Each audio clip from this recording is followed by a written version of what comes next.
இல்ல கட்சி நிர்வாகிகள் களம் வேற மாதிரி இருக்கும் 26. நீங்க இதுவரை கண்டிடாத சீமான அப்படிதான் பார்த்துருக்கீங்க. 16ல் சொன்னாரு, அப்படிதான் 19ல் சொன்னாரு, அப்படிதான் 21ல் சொன்னாரு, அப்படிதான் 24ல் சொன்னாரு. நான் களம் ஆடும் போது அப்படிலாம் ஆனாரு. அதெல்லாம் ஜனங்க இதெல்லாம் கடந்து போயிட்டாங்க. ஏன்னா இந்த வாட்டி மாடுகள், ஆடுகளை பத்தி, மலைகளை பத்தி தொடர்ந்து குரல் கொடுத்துட்டே இருந்தாரு. இந்த வாட்டி அதுக்காக மாநாடியே போட்டிருக்காரு. இது மக்கள் மத்தியில பெரிய அளவு தாக்கத்தை ஏற்படுத்தின. அதுக்கு ஒரு பாசிட்டிவான ஒரு ரெஸ்பான்ஸ் கிடைக்கும். ஆனா அது வந்துட்டு அவருக்கு ஒரு பெரிய வெற்றியை தருமான்னா சந்தேகம்.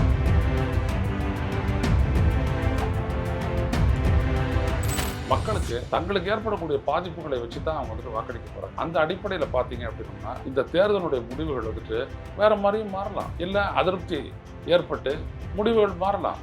ஆனால் எதிரில் இருக்கக்கூடிய அந்த கட்சி, திமுகவுக்கு எதிராக இருக்கக்கூடிய அதிமுக பலவீனமாக இருக்கிறது ஒரு ஊர். அவங்க பாஜகவோட கூட்டணி வச்சிருக்கிறது இன்னொரு பலவீனம். இதை தாண்டி அவங்களால என்ன செய்ய முடியும் அப்படின்ற ஒரு பெரிய கேள்வி.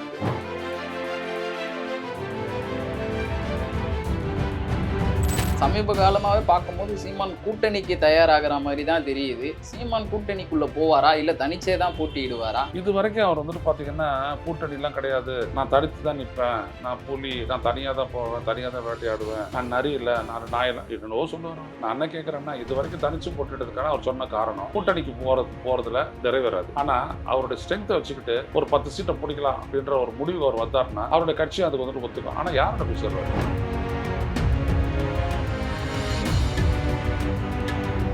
சீமானை பொறுத்த வரைக்கும் ஒவ்வொரு வாரமும் அவர் வந்துட்டு நிற்கிறாரு, 2-3 இடங்களில் பேசிட்டு இருக்காரு. கிட்டத்தட்ட இன்னைக்கு வந்துட்டு ஒரு வாரத்தில் 5 முறை செய்தியாளர்களை சந்திக்கக்கூடிய இந்தியாவிலே ஒரே தலைவர் வந்துட்டு சீமான் தான். எங்கே போயிட்டு இது பண்ணா சொல்கிறேன், பேசுகிறா தம்பி அப்படி சொல்லிட்டு பேசிட்டு இருக்காரு. அந்த அளவுக்கு அவர் வந்துட்டு ஒரு வெளிப்படைத்தன்மை அவரால் எதிர்கொள்ள முடியும். அதான் ஒரு பெரிய விஷயம். அவர் விஜய் மாதிரிலாம் போயிட மாட்டார்.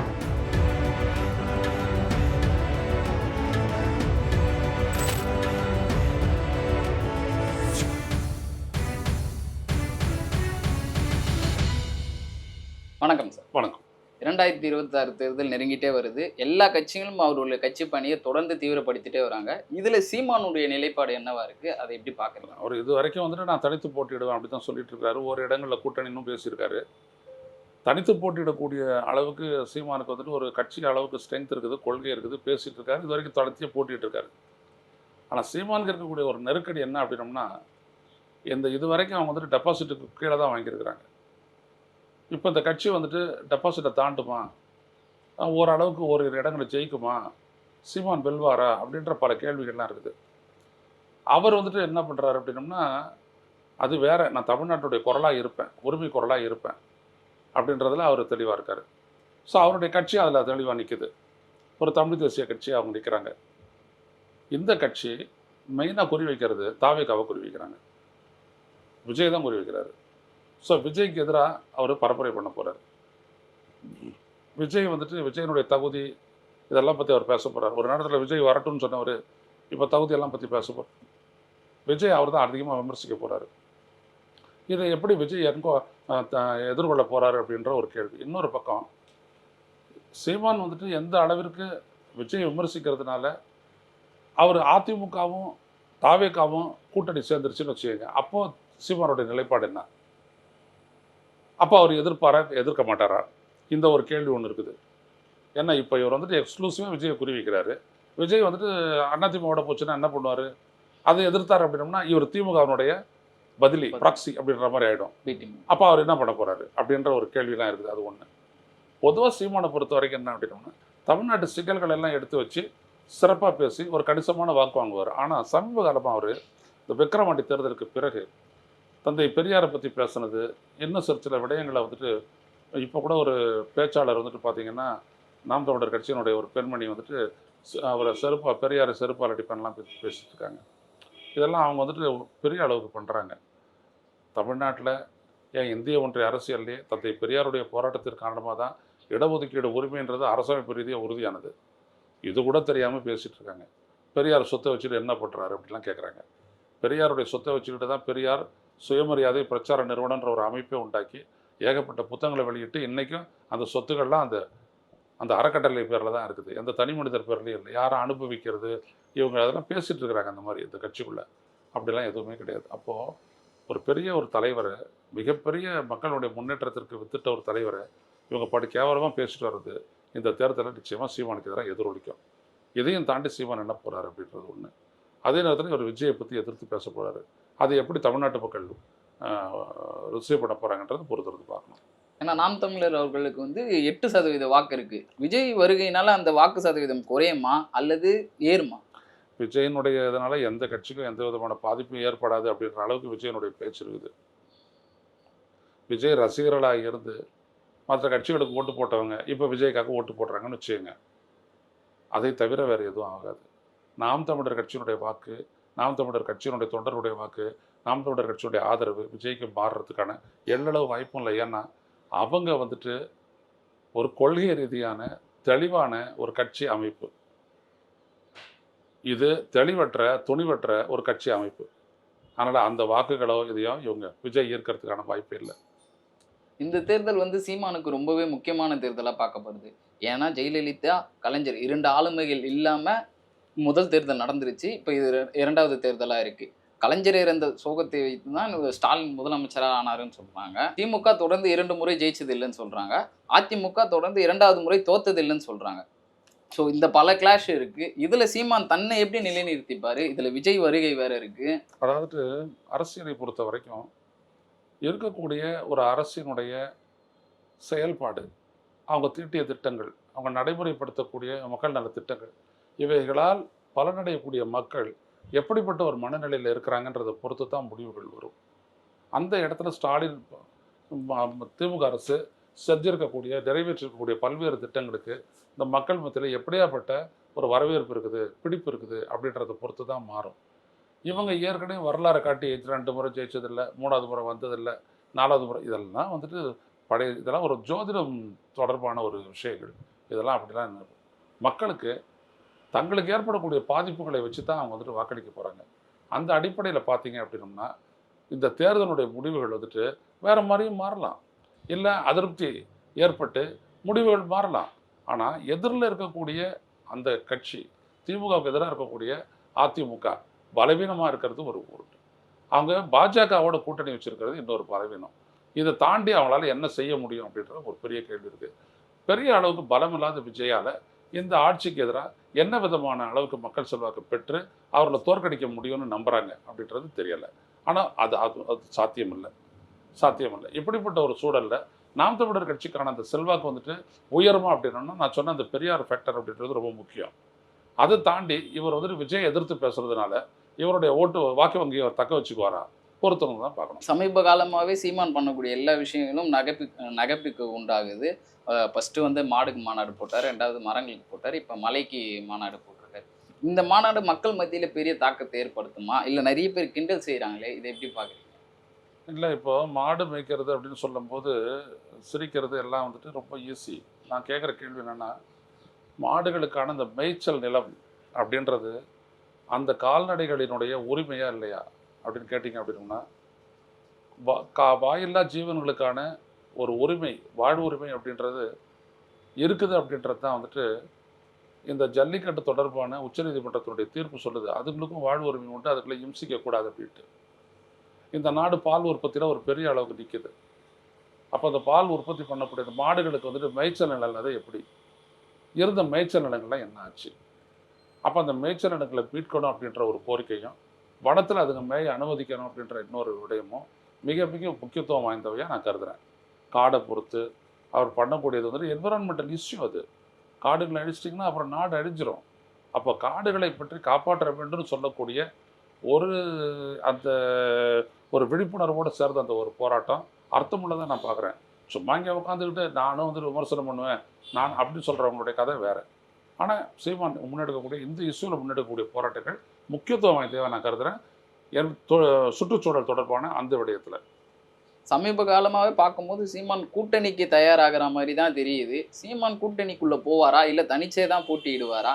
இது வரைக்கும் அவர் வந்துட்டு பார்த்திங்கன்னா கூட்டணிலாம் கிடையாது, நான் தடுத்து தான் நிற்பேன், நான் புலி, நான் தனியாக தான் போவேன், தனியாக தான் வேட்டையாடுவேன், நான் நரி இல்லை, நான் நாயெல்லாம் என்னவோ சொல்லுவார் அவர். நான் என்ன கேட்குறேன்னா, இது வரைக்கும் தனித்து போட்டுட்டதுக்கான அவர் சொன்ன காரணம் கூட்டணிக்கு போகிறதுல நிறைவேறாது. ஆனால் அவருடைய ஸ்ட்ரென்த்தை வச்சுக்கிட்டு ஒரு 10 சீட்டை பிடிக்கலாம் அப்படின்ற ஒரு முடிவு அவர் வந்தார்னா அவருடைய கட்சியும் அதுக்கு வந்துட்டு ஒத்துக்கும். ஆனால் யாரோட போய் சேருவார்? அது வந்துட்டு பெரிய ஒரு கஷ்டமான ஒரு காரியம். நம்ம நினைக்கிற மாதிரி அதோட ஈஸி ஒன்றும் கிடையாது. அவர் முடிவெடுக்கிறது வேற ஒரு கூட்டணிக்கு போகலான்றது அவருக்கு சாய்ஸே இல்லை. எதில் போய்ட்டு அவர் கூட்டணி வைப்பார்? அவருக்கு இல்லவே இல்லை. எனவே தனிச்சு போட்டிடுறது உத்தமம்னு தனியாக போக வேண்டியதுதான் அவர். மற்ற கட்சிகள் எல்லாமே சுற்றுப்பயணத்தை தொடங்கிட்டாங்க, மாநாடு அறிவிச்சிட்டாங்க. சீமான் அவர்கள் எப்போ சுற்றுப்பயணத்தை தொடங்கலான்னு ஏங்க இருக்காங்க? அவர் தான் டெய்லி போயிட்டு இருக்கிறாருங்க.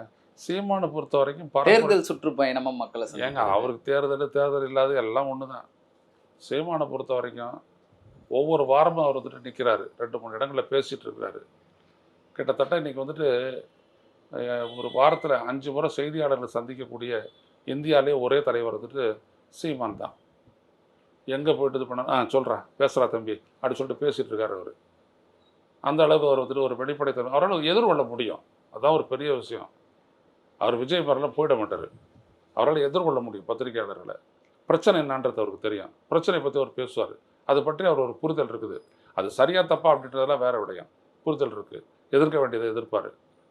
அதெல்லாம் வந்துட்டு இருக்குது. அதனால் சீமான் வந்துட்டு பிரச்சார நெடும்பயணம் ஒன்று புதுசாக ஒன்றும் போக போகிறது. அவர் பிப்ரவரியில் ஒரு பெரிய மாநாடு கூட்ட போகிற பாரு அப்படிலாம் சொல்கிறாரு. அசத்த போகிறேன்றாரு. நடக்கட்டும், அதை பற்றி ஒன்றும் இல்லை. ஆனால் அதில் முக்கியம் அவர் எப்பொழுதுமே மக்களோட மக்களாக சேர்ந்து அவர் பேசிகிட்டு இருக்கிறாரு. அது ரொம்ப முக்கியம். மக்களுடைய பிரச்சனைகள் அவர் இப்போ கல் ஏறி இது பண்ணுறாரு அப்படின்னோம்னா அதற்கு ஒரு ஆதரவு இருக்குது. அது ஒரு வாழ்வாதாரம். புரியுதுங்களா? அது ஒரு தொழில்.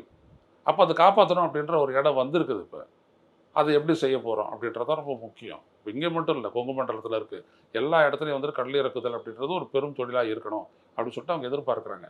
எனவே சீமான் எடுக்கக்கூடிய இஷ்யூஸ் எல்லாம் வந்துட்டு ரொம்ப லோக்கல் இஷ்யூஸ். இதெல்லாம் அதெல்லாம் சாதாரணமாக நம்ம வந்துட்டு தட்டி விட்டுட்டு போயிட முடியாது. ஏன் கேட்குறேன்னா, தொடர்ந்து சீமான் 3 தேர்தலெல்லாம் போட்டியிட்டு தலைவரே ஜெயிக்கல. நாம் தமிழர் கட்சி நிர்வாகிகளும் தொண்டர்களும் கொஞ்சம் தோய்வு அடைஞ்சிருப்பாங்களா? ஏன்னா தலைவரே ஜெயிக்கலையே, இப்போ விஜய் வேற வந்திருக்காரு, ஜெயிப்பதற்கான வாய்ப்பு இருக்கா? இல்லை அவங்க என்ன நினைப்பாங்க இந்த தேர்தல் பற்றி? 2014 1%, அதுக்கப்புறம் 19 4%, 21 6%, 24 8.5% இன்க்ரீஸ் ஆகிட்டு தான் போகுது. இல்லை, ஸோ அந்த கட்சி தலைவரே ஜெயிக்கலையே. அது ஜெயிக்க கட்டி போட்டு அதனால என்ன? அவரோட வெற்றி தோல்வி அவருக்கு முக்கியத்துவம் கிடையாது. அவர் போட்டியிடுறாரு. அவருடைய கட்சி போட்டியிடுது. 214 தொகுதியிலையும் போட்டியிடுது. கணிசமான ஓட்டு வாங்குறாங்க. இப்போ நடந்து முடிந்த மக்களவை தொகுதியில் இந்த பிஜேபி ஒரு 13 இடங்களில் டெபாசிட் எடுத்தது. அதிமுக ஒரு 7 இடங்களில் டெபாசிட் எடுத்தது. அந்த இடங்களெல்லாம் இந்த கட்சிகளுக்கு இணையான ஓட்டு வந்துட்டு நாம் தமிழர் பெற்றிருக்கு. அதனுடைய அர்த்தம் என்ன? புரியுதுங்களா? அந்த கட்சியை பொறுத்த வரைக்கும் மக்களினுடைய ஒரு அங்கீகாரத்தில் தான் இருக்குது. தேர்தல் ஆணையம் இப்போ அங்கீகரிக்கலாம். அது ஒரு அங்கீகாரத்தில் இருக்குது. இப்போ அந்த கட்சி வந்துட்டு எப்படிப்பட்ட நிலைப்பாடு எடுத்துகிட்டு எப்படி இந்த தேர்தலை அணுகுதுன்றதை பொறுத்து அவங்களுடைய ஆதரவு பெருகும். கட்டாயம் விஜயனால் சீமானுக்கு எந்த பாதிப்பும் ஏற்படாது. ஆனால் சீமானுடைய பரப்புரை இவருக்கு விஜய்க்கு பெரிய சோதனையாக இருக்கும். இல்லை, அடுத்த கேள்வி இதை தான் கேட்கலான்னு இருந்தேன். விஜயும் சீமானும் சேருவதற்கான வாய்ப்பு இருக்கா? கிடையாது. அவர் முடிவு கட்டிட்டாரு. ஏன்னா சீமானுக்கு விஜயை முடிக்கணும்னு அவர் முடிவு கட்டிட்டாரு. ஃபர்தரா கேள்வி ஏதாவது இருக்குதான்? இல்லை, கொள்கை ரீதியாக சீமானுக்கு இருக்க ஒரே வாய்ப்பு வந்து விஜய் அவர்கள் தான். ஏன்னா இவங்களும் தமிழ் தேசியத்தை ஏற்றிருக்காங்க. அதனால விஜய் இது தமிழ் தேசியம் கிடையாது, இந்திய தேசியம் கிடையாது, திராவிட தேசியம் கிடையாது, ஒன்றுமே கிடையாது. விஜய் கட்சி விஜய் இதுதான் அப்படின்ட்டார்ல. அவர் தெரியல அவருக்கு என்ன அரசியல் பண்ணுறோன்ட்டு. இதான் என் முகம்தான்றாரு. அது எவ்வளோ பெரிய தப்பான அரசியல் தெரியுமா? உன் கட்சியினுடைய ஒரு பொறுப்பாளரும் மக்கள்கிட்ட பதிய பெறணும், மக்கள் மடங்களில் இடம் பெறணும். அதெல்லாம் பற்றி அவர் சிந்திக்கிறதே கிடையாது. தன்னை முன்னிலைப்படுத்திக்கிட்டு இல்லை, நாம் தமிழர்லையுமே 2ஆம் கட்ட தலைவர்கள் யாருமே வெளியே தெரியறதில்லை. சீமான் அவர்கள் தான் முன்னிலையாக இல்லையே. நாம் தமிழர் கட்சிக்காரர் இந்த தொகுதியில் யார் போட்டியிடுவான்றதை நான் சொல்லுவேன். இல்லை, பாமர மக்களுக்கு தான் சொல்ல வரேன். இப்போ எனக்கு இங்கே முதல்ல தாவேகா இருக்கான்னு எனக்கு தெரியாது. தாவேகா எங்கே இருக்குன்னா அங்கங்கே கட்டப்பட்ட பேனரில் இருக்குது. ஒரு 60 பேர் சுற்றிலும் ஃபுல்லாக பேனரை அடைச்சிக்கிட்டு இருக்காங்க. அப்புறம் பார்த்தோன்னா புஷி ஆனந்த் இருப்பார். அப்புறம் விஜயனுடைய மூஞ்சி பெருசு புஷியா. இதுதான் இந்த அரசியலை தாண்டி அவங்களுக்கு வேறு எந்த அரசியலும் அவங்க பண்ணவே இல்லை. ஆனால் சீமானுடையது நாம் தமிழருடையது போராட்டக்கள அரசியல். அதை மக்கள் நிராகரிக்க மாட்டாங்க தம்பி. அதுக்கு ஒரு மதிப்பு இருக்கும் எப்போதுமே. போராட்ட காலத்துக்கு வராத ஆடு, தெளிவாக பேசாத ஆடு விஜயை விட போராட்ட காலத்தில் நிற்கிறவர், தெளிவாக பேசக்கூடிய சீமான் அவர் மேலே தானே இருப்பார். இயல்பாக பாருங்க, அதான் நடக்குது. அதனால் இந்த தேர்தலில் சீமான் 10% வர அப்படின்றது. ரெண்டாவது இவிஎம் வச்சு தேர்தல் நடக்குது. அதில் ஏகப்பட்ட மோசடி பண்ணலாம். புரியுதுங்களா? ஸோ அதில் எல்லாருமே மாட்டுவாங்க, விஜய் சீமான் எல்லாருமே. அது வேற கதை. அப்படி ஒன்று இருக்குது இங்கே. ஆனால் தெரியாமலே வந்துட்டு விஜய் அரசியல் பண்ணிட்டு இருக்காரு. இதை பற்றி சீமானுக்கு ஒரு புரிதல் இருக்குது. ஆனால் யாராலையும் எதையும் தடுக்க முடியாது. புரியுதுங்களா? ஒரு தொகுதிக்கு 10,000 ஓட்டு கூட்டுவானுங்க, 10,000 பேர் நீக்குவானுங்க. இதெல்லாம் ரகசியமாக நடந்துக்கிட்டே இருக்குது இந்த நாடு முழுவதும்.